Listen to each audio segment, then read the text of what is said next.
મહેસાણા જિલ્લામાં પ્રાકૃતિક ખેતીનું પ્રેરણાદાયી ઉદાહરણ કરલી ગામના રમેશ સુથાર બન્યા અન્ય ખેડૂતો માટે માર્ગદર્શક। મહેસાણા જિલ્લાના કરલી ગામના પ્રગતિશીલ ખેડૂત રમેશ સુથારે પ્રાકૃતિક ખેતી અપનાવીને ખેતી ક્ષેત્રે અનોખું ઉદાહરણ પૂરું પાડ્યું છે। રાસાયણિક ખાતર અને જંતુનાશકોને અલવિદા કહી તેમણે જીવામૃત અને બીજામૃતના પ્રયોગથી બાગાયતી પાકો તથા વિવિધ શાકભાજીની સફળ ખેતી શરૂ કરી છે।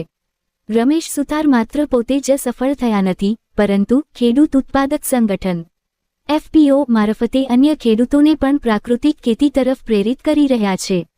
તેઓ સમયાંતરે ખેડૂતોને માર્ગદર્શન, તાલીમ અને પ્રયોગાત્મક માહિતી આપી રહ્યા છે, જેના કારણે ગામ અને આસપાસના વિસ્તારોમાં પ્રાકૃતિક ખેતી પ્રત્યે જાગૃતિ વધતી જોવા મળી રહી છે। જીવામૃત અને બીજામૃતના ઉપયોગથી જમીનની ઉર્વરતા વધી છે અને પાકનું ઉત્પાદન ગુણવત્તાયુક્ત બન્યું છે।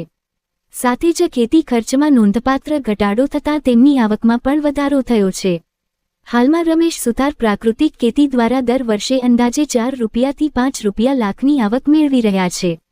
કરલી ગામના રમેશ સુથારની આ સફળતા અન્ય ખેડૂતો માટે પ્રેરણારૂપ બની છે અને પ્રાકૃતિક ખેતીના પ્રચાર પ્રસાર માટે એક સકારાત્મક સંદેશ આપી રહી છે।